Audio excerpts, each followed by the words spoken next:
What's up, Disney Infiniteers? Welcome to today's video where I talk about the Disneyland Rush mode in Fortnite. Disneyland Game Rush is a brand new limited time mode made in Unreal Editor for Fortnite, which celebrates Disneyland's 70th anniversary. And it is a great appetizer for what's on the horizon with the Disney universe currently being developed. So, for those that don't play Fortnite, I'm about to break down what this mode is all about, showcasing all of the mini games, features, and environments inspired by Disneyland. You don't need any prior experience to play, and it is completely free. When you first load in, you'll arrive in this hub area, which features a rotating castle as well as theme park inspired aesthetics. It's meant to mimic the hub between Disneyland and Disney California Adventure in real life. Here, you'll notice tons of details like the Disneyland 70th anniversary banners, decor, and foliage from the parks, as well as various rides on the horizon. You'll also be able to open up presents for inexperienced currency used to purchase items at an item stall. More on that later. But like its name, you won't have too long to explore as Disneyland Game Rush literally rushes you from ride to ride, competing with others for high scores in various challenges. The first attraction is Space Mountain Rocket Race. And from the spawn, you'll notice the ride queue perfectly recreated for this mini attraction. Enter one of the various tunnels, like the ride, and jump through it to begin. Here, it will launch you at fast speeds onto rails you'll be able to surf on, collecting coins for the high score. The visuals here are beautiful. Like Space Mountain, it's fast and hectic with various ships flying around in the distance, and the speed effects around your character really make you appreciate how fast you are on these rails. At some points, you'll even be able to jump from rail to rail to take different paths and collect more coins, all while competing against others. It's an insane amount of fun. Afterwards, they display the top 3 winners with an aerial view of the park hub. From here, the magical book will discuss more about this unique experience. Once back at the hub, you'll have a timer until the next event. In the meantime, you can open up presents and take on kiosks with trivia questions to collect more Mickey shapes, aka the in-mode currency. I also love how the correct answers will display real-life photos contextually to the questions you're answering. The next part is Guardians of the Galaxy Mission Sneakout. You'll be met with Jackson 5's music as everyone has boogie bombs you can throw at each other and enemies to slow them down. They'll be forced to dance. The Guardians visuals are beautiful here in this 2D side-scroller level, and as you run between cells to collect coins, you'll notice the lifts take you to the various levels, a fun homage to the elevator ride itself. The boogie bombs are a fun Fortnite touch too, because if you get hit by them, you'll dance for a few seconds. Continue exploring the multi-level experience, all while avoiding guards and picking up more coins. If you do have a guard hit you, you'll respawn back down low. There's even a way to ride the elevator all the way to the top level, in which you'll find the collector's room with all kinds of goodies displayed. Now, this was so much fun to play, especially with the iconic music adding to the atmosphere. After a short return to the hub,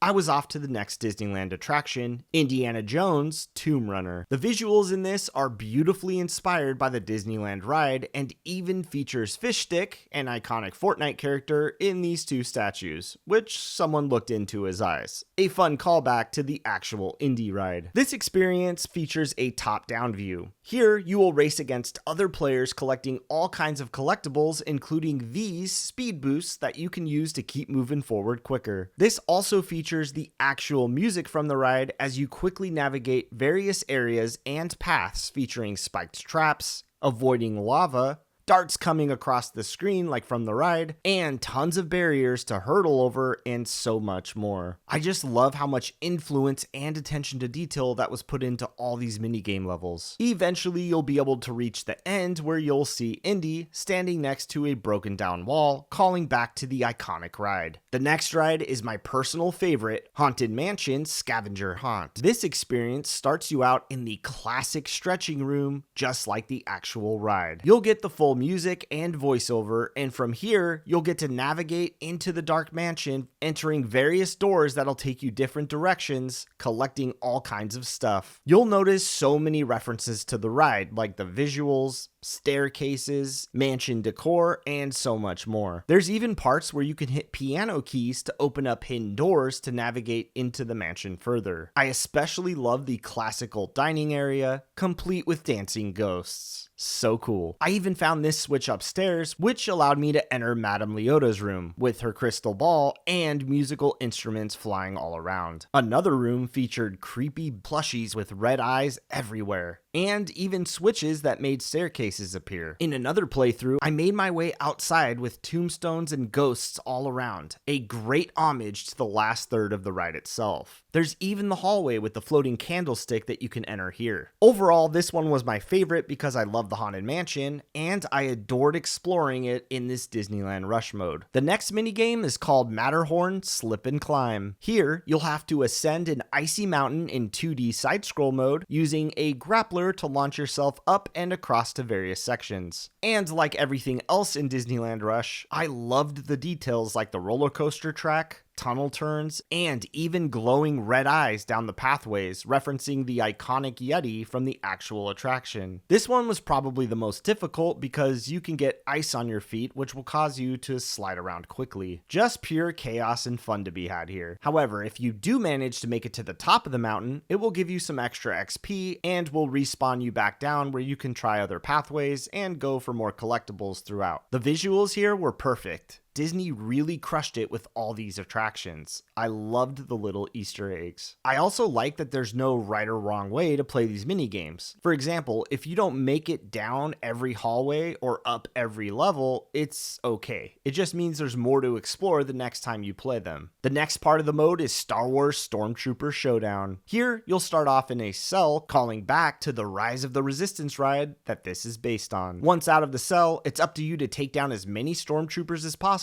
while also collecting stuff around the various areas for points. Like with everything else, the visuals are perfect here for Star Wars, and the items, which come from past seasons and events in Fortnite, are such a blast to use. Fans of Rise of the Resistance will also notice the various rooms from the ride here as well. You can even battle a tough Kylo Ren to actually get his lightsaber to use on enemies. Unfortunately, I didn't have so much luck my first playthrough. There's also other rooms like the turrets, which is a great callback to the ride, as well as this large room with the giant AT-ATs you can ride past on the attractions. I just love these little details. I didn't get first place here on my first playthrough, but I was happy to see Captain Hook did. The final minigame is Web Slinger's Spider Bot Blaster, based on the ride from California Adventure. Here, just like the ride, it's up to you and others to defeat as many spider bots as you can. Window panels will open up, allowing you to take aim at all the bots that you possibly can. I really loved how faithful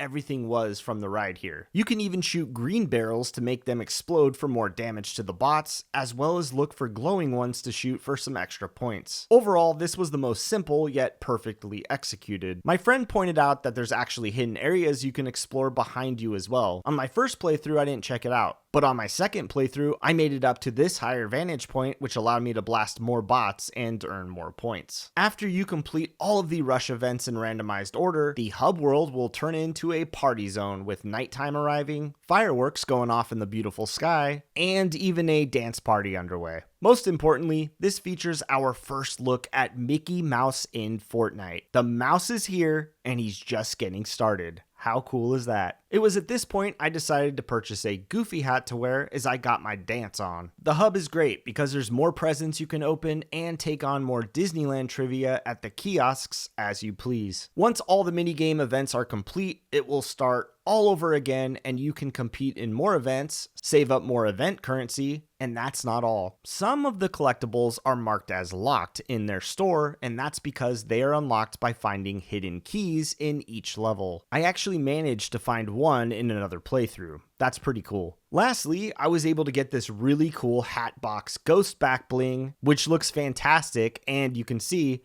his face actually disappears. I wish these were sent to our locker in Fortnite so we could keep them permanently, but for now, they're only exclusive to this island experience. Overall, Disneyland Rush is the perfect first foray into the upcoming Disney universe. This reminded me of a beautifully crafted Disney Infinity Toybox. Seeing this all come together as a creator island built by Disney has only further elevated my anticipation of the upcoming Disney games and entertainment universe coming here in 2026. Like I mentioned before, it's free and you don't need any prior experience with Fortnite to play. You can go check it out for yourself by entering the Creator Island code shown here on screen. I definitely recommend it for any Disney, Disney Infinity, or Fortnite fan. It is simply a rush. So Infiniteers, what did you think about Disneyland Game Rush in Fortnite? Are you going to give it a try? Have you played it already? Let me know all of your thoughts in the comments section below. And as always, if you enjoyed this video, please give it a like and subscribe for all the latest Fortnite Disney news and content.